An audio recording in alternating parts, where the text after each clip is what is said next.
Mortis Maledictum is a cosmic dark fantasy story, and as such may contain content not suitable for all audiences. Listener discretion is advised. Now, enjoy the show. Here you are again, prepared to turn the page. You know the risk and know the danger. Let us begin.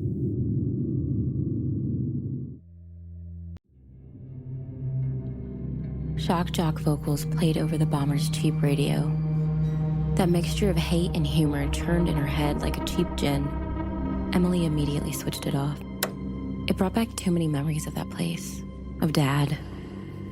She'd left there years ago, packing up everything she owned in a shitty wood-paneled wagon and heading for the highway. She hadn't made it far, though, maybe a few states, before the calls started. Emily didn't know how Mom had found her. Frankly, that magic was just how the old woman worked. She knew people and she knew how to make them talk. Emily's mom could have worked for the CIA or the FBI. She was the perfect mixture of sweet and unassuming. Just the sort of person you'd be happy to share details of your day with. Mom was good that way. Too good. Emily drummed her fingers on the wheel in agitation. The wood panel wagon was gone. She sold it for rent not too long after she'd left. For a few months, that worked. Eventually, she needed new wheels and had settled on the cheap import she was presently sitting in. With rigid seats that spoke of Japanese engineering over comfort and a manual transmission that wasn't keen on second gear, the Blue Bomber wasn't really well named. You could blame her girlfriend for that. Jinx was heavy on the fun and light on the details. Big curls and a bigger personality. The girl was no end of bad news. Emily loved every minute of it, right up until the larger-than-life personality tried to gut her like a mackerel and leave her bloody blonde corpse on the bed. Jinx had decided to check herself into a completely different reality. Emily wasn't Emily anymore. She was the enemy. She was out to get her, out to destroy her life, out to infect her with gayness. In Jinx's mind, the kitchen knife would be happy to put an end to that. It had told her as much. Emily reached for the radio again, but stopped. His show might be on. She hated his show, just like she hated this place. It was the whole of it, the quiet little town with its mossy oaks and misty mornings. It was the way the sun struggled to break through the trees. It was the back alley where she kissed Marcy for the first time, and the second. It was all of that, and none of it. Emily hated this place, and she hated herself for hating it. Jinx used to say you can choose to be blessed by your past or cursed by it. Emily had told her to fuck off, but only because she was right. It wasn't hard to see what Emily had chosen. The highway opened up and the Blue Bomber let her know it wanted to run. Emily chuckled at the thought of shoving her boot to the floor. The little import would have loved it. Its engine would have whined like those bottle rockets she and Dad used to set off in the street. Dad. The old man was dying. Mom had said as much. She also made a point of reminding Emily how long it had been, and of how much he missed her. Missed me? Maybe he should have kicked me out. Emily shoved her boot to the floor, giving the bomber as much gas as it could take and enjoying the engine's whine. Emily flipped the visor down, the setting sun doing its damnedest to get in her eyes. They didn't like each other, and the mirror embedded in the back of that shade reminded her why. Emily's skin accepted the sun like those skillets her mom had bought that she'd sworn nothing could stick to. The sun didn't stick to Emily, it just burned. It always burned. There was no tan, nothing that resembled that nice butternut brown Jinx had been awarded. Her former girlfriend had won the genetic lottery. Curly hair and skin like a well-stirred coffee. She had not. Emily used to fight it. Back in high school, she tried everything. Tanning salons, bronzers, even pills that were supposed to bring out your Venetian glow. That crap made her vomit for half a day and shit the rest of it. In the end, the white girl won. Her powdery skin became just another reason for her to stick out, to get comments about needing sun, and to spend most of her life in her room listening to CDs of goth bands whose bitchy vocals spoke to her soul. What soul she still had. The blue bomber rumbled over a rough patch of highway, buzzing her seat and reminding her to focus on the horizon and not on those fair cheeks. Those fair cheeks that had come from Dad. Dad. Part of her wanted to call him by his real name. The rest of her wanted to yank the wheel and send that little Japanese import through the tall grass and back the way she'd come. Hell, she'd even accept the toll authorities' max penalty. She didn't do it, though. She didn't pull the wheel and she didn't run. Not this time. 6 miles. She wasn't sure why she said it out loud. She just did. Being a car, the bomber didn't answer back. It was just Emily. It was always just Emily. Maybe that's how it's meant to be. She stretched out and put a hand on the shifter, her fingers absently twisting around one of Jinx's hairbands. I could use a little of your strength, sweetie. Jinx's strength had turned out to be more than Emily had bargained for. The girl had broken 2 noses before they got in her wagon and scratched the shit out of a 3rd before they hauled that sexy bitch to the hospital. Emily needed some of that heart now, even if it was just to break the old man's nose. Maybe I could do it twice. Emily let that pleasant thought take her into the next exit ramp and through the toll plaza. She'd got most of the quarters in the basket on her first toss. Most, but not all. She learned long ago to throw more than you need and expect some to get stuck. That was life. Always expect something to get stuck. Expect to be one of those quarters that waffled on the sides of a basket a little too long. Expect to get called back by Mom. Expect your old man to be dying and want to see your stupid white ass one last time. The blue bomber paused at the light, the little import's engine running rough and neutral. Emily knew how it felt. She was running rough now and reached out to pop on the radio. No sooner had its words hit her than she turned it back off again. She'd have enough of that from the old man, more than enough. Home was there, just a few turns away. Dad was there too. Emily pushed the bomber into the first and it hesitated, the engine and transmission doing that little game of chicken her car was known for. She punched the accelerator, giving herself and the blue import the swift kick in the ass both of them needed. There were no chickens here, not anymore. The old man could do his worst. She would take it in stride, a big fat slice of Mom's home cooking on her painted black lips. Speaking of which, Mom had better have something in the oven. Her baby was coming home and she was hungry. She was very hungry and had exactly 0 patience for bullshit. The bomber rolled to a stop along the street. It had to. The driveway was full.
In its entirety of her time living with them, Emily had never seen the driveway full.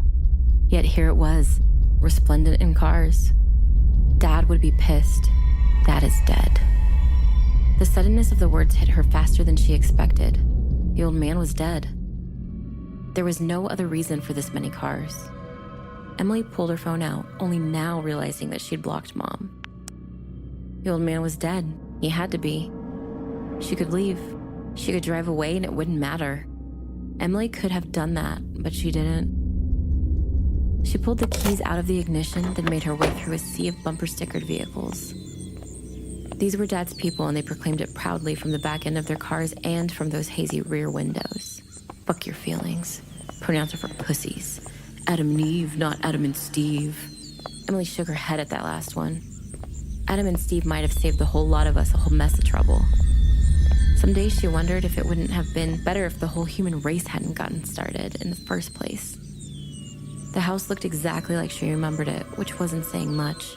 Dad had built it way back on the lot and practically nestled it against a stretch of wild brush he'd never tried to contain. God's country, he used to call it. It was an overgrown mess of whatever had seen fit to grow in that forever damp muck behind the house. If there was a God, Emily was pretty sure he had zero interest in what lived in the country Dad had named after it. Long tree limbs like black legs of some hairy spider stretched out over the roof, dripping Spanish moss across the moldy tiles. Even early in the afternoon, with the benefit of the full sun, God's country looked hazy and hard to follow. It was a testament to what was truly important in the old man's life. His radio. Even before the forest had started to consume it, the house had never been much to look at. It was the little 3-2 the old man had bought back when regular people could buy houses, back before corporations and vacation rentals ate the world.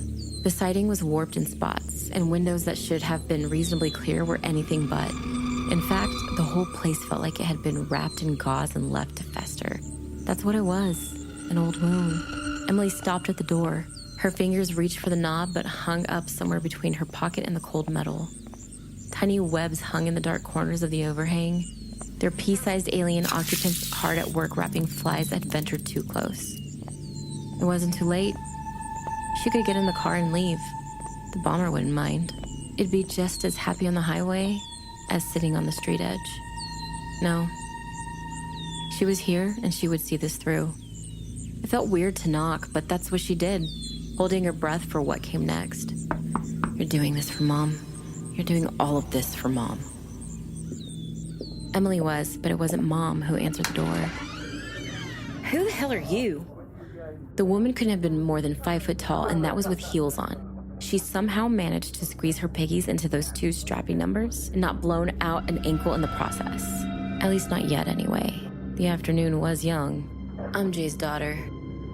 Oh, Mercifully, the big woman never got to finish her sentence, as it was cut off by an even larger gentleman in his beard. Oh, fuck, it's Emily. Shit, how you doing? It's been like forever. It had been like forever, but Miller hadn't changed. She'd never gotten his last name, but the round specimen of unfocused anger from next door remained entirely unchanged. He was still doing very little to hide the pride tattoos. That sort that would have gotten his ass kicked in another part of town, but somehow went over just fine here. Yeah, it has. Listen, is my mom... Yeah, Charlotte's here. Shit, girl, this is a wake. Everybody's here. And drunk. It didn't take long to count them all off. Miller and Strappy Shoes were just the first. The living room had become a rogues gallery of all the old man's hits, all the people Dad shared his hate with. There were the Edgerton twins from 2 streets over, the ones that specialized in making sure the hate-filled newsletters made their rounds. By the time she'd left, they'd moved on to new media. The internet was sufficiently full of vitriol these days, so it only made sense they'd end up there. The sharp smell of Italian sausage wrinkled her nose, and she knew who it would be without even looking. For a man that hated just about everyone, Dad had always had a soft spot for Alfonso and his pizza. The elder statesman in the family dining business was long dead, but his grandson had taken over the place by the time Emily had left. And there he was, Alex. The important thing was that they didn't make eye contact, because she wasn't positive she'd be able to keep herself from breaking his jaw.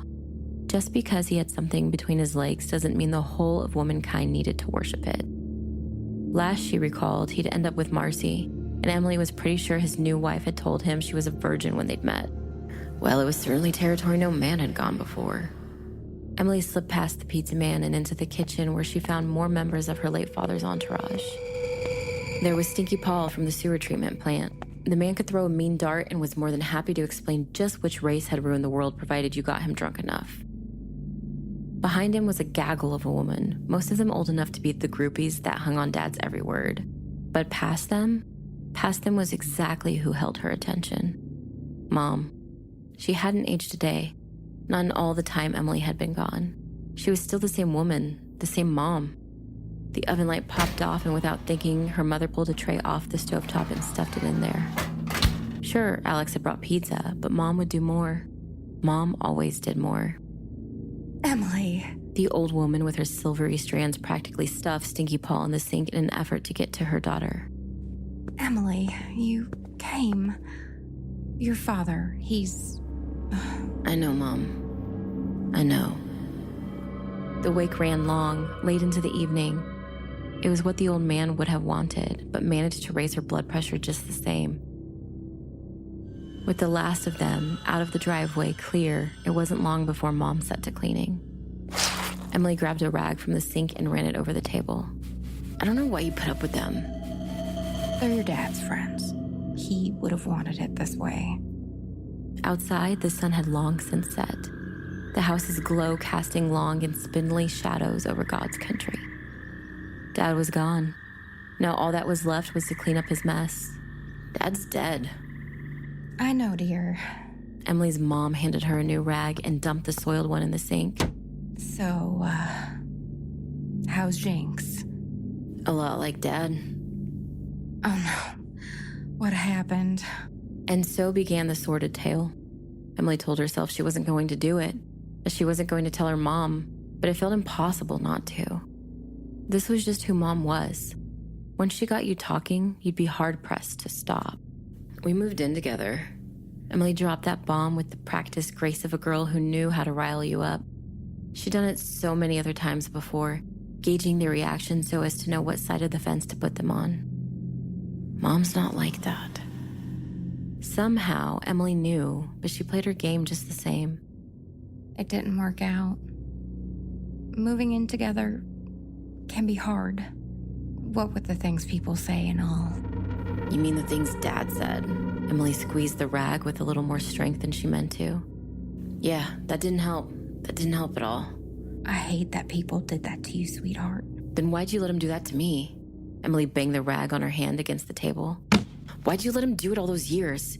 Why did you fucking let Miller in your house? Or Stinky Paul? Or that fat bitch at the door? Why was Alex here? Why did you let Dad run your life? Mom got quiet, her hands in her laps and folded. I always support the people in my life. The ones that support me. Support? Emily left the rag on the table and threw her hands in the air. Support?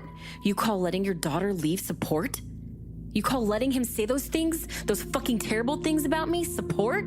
The wind picked up outside, rattling the trees behind the house, and the heavy moss that hung from them like thick spider webs.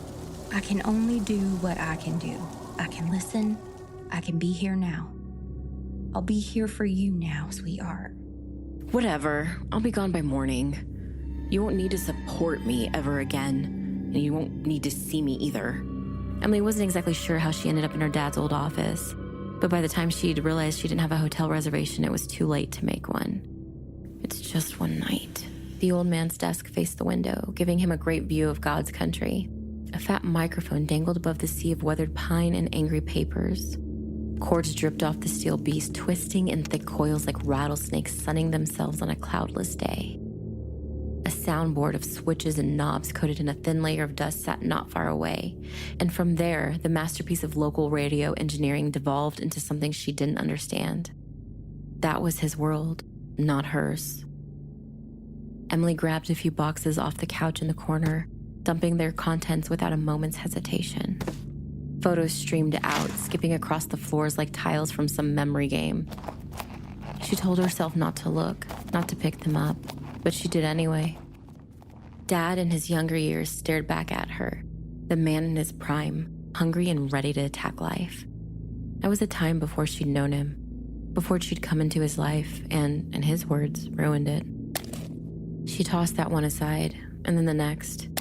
It was a cavalcade of history and photo paper glory. There was the house when he'd first built it and the tiny forest behind it. There was Mom, young and beautiful, with those long tresses forever tinged in silver. With each passing image, God's country grew bigger. It ate the lawn, then the swing set, and even the kiddie pool that she could barely remember them owning. They were all lost to God's country, just like the house even now. Knock, knock. Emily tossed the photos on the desk. I'm asleep. Oh, don't be silly. I made you some coffee. Mom pushed her way in, setting the mug on the desk directly in the ring that had been left for it. I'm not Dad. I don't want your coffee. That's fine, dear. I don't mind. It's there if you want it. Are those pictures of your father? If you want to keep them, you can. I have so many. He loved being in pictures. Dad loved telling people what they did wrong. Dad loved being larger than life. I don't want pictures of that asshole. Emily pushed the box away with her foot. I told you, I don't miss him. I hated him. I think I still hate him. He was a passionate one. I'll give you that. Mom took a seat on the couch, perching on the edge like she was hanging on her daughter's every word. It wasn't hard for Emily to imagine her here all those nights while he was broadcasting, listening to that filth, supporting him. Passionate? He was a bigot and a jerk. He just had a big personality. You know, there's a lot of him in you. Emily practically exploded like she'd strapped firecrackers to her chest. I'm nothing like Dad. Nothing. Oh, of course not, dear. You have your head on right. You're damn straight I do. Her mother nodded, pointing to the desk and the microphone sitting on top of it. Beyond the window, God's country stirred gently, a soft breeze tugging on its limbs and making the dangling moss dance. It's too bad, you know. The world needs more people like you. What? You mean people that aren't idiots? Her mother nodded, the old woman's fingers twisting around each other quietly in her lap. Passionate people. People that care. You care. I do. I care a fuck ton more than he did.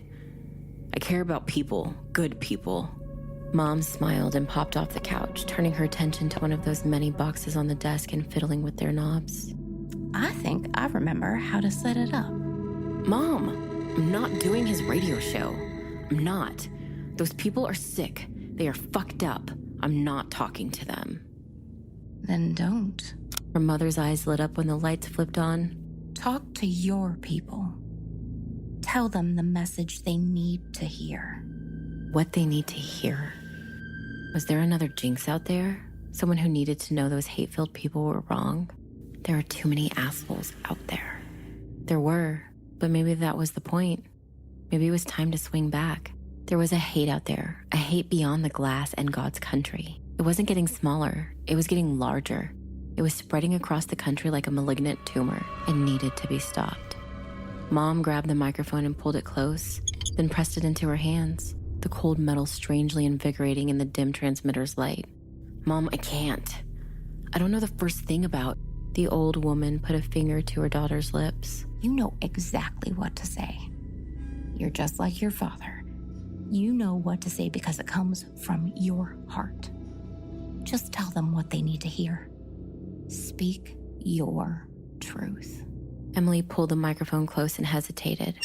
Her mother guided her into the chair and whispered gently as she sat. Think of Jinx. Think of her listening. Tell her what she needs to hear. Tell them what they all need to hear. Emily did exactly that. She unloaded. She unloaded so many years' worth of pent-up anger and resentment.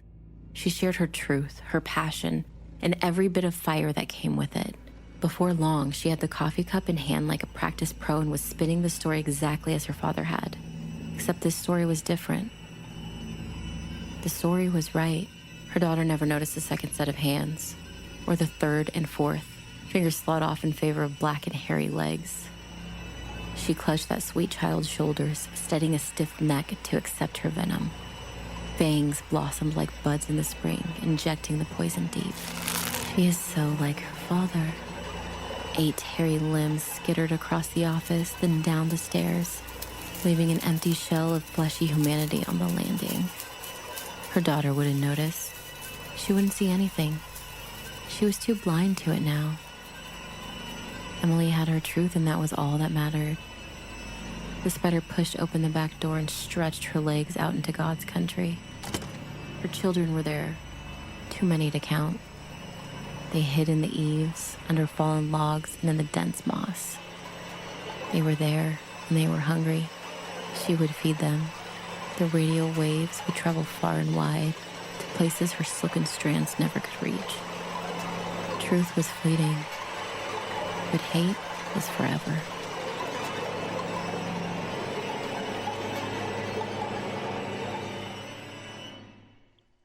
And thus, the story is ended. The tale told. The chapter closed. Well, Dark Valiants, I hope you enjoyed the show. If you want to know what happens next, well, I guess you're going to have to stick around till next month, won't you? This episode, God's Country, was written by Martin Shannon. Our narrator and the voice of Emily was, of course, our own Rosie Knuckles. Ariska Redding and Gorath Ayun participated in other voices within the episode. Our audio engineer on this episode is Michael Glassel. Our producer is Jonathan Capers, and our art was, of course, made by Brandon McCaney. If you like this show, we have many more like it on our Patreon page, such as Missing, Frozen Dread, and Numbers. Make sure to go check it out. And if you want to read more of things written by the wonderful Martin Shannon, go to martin-shannon.com. The link is down in the description. Thank you for listening.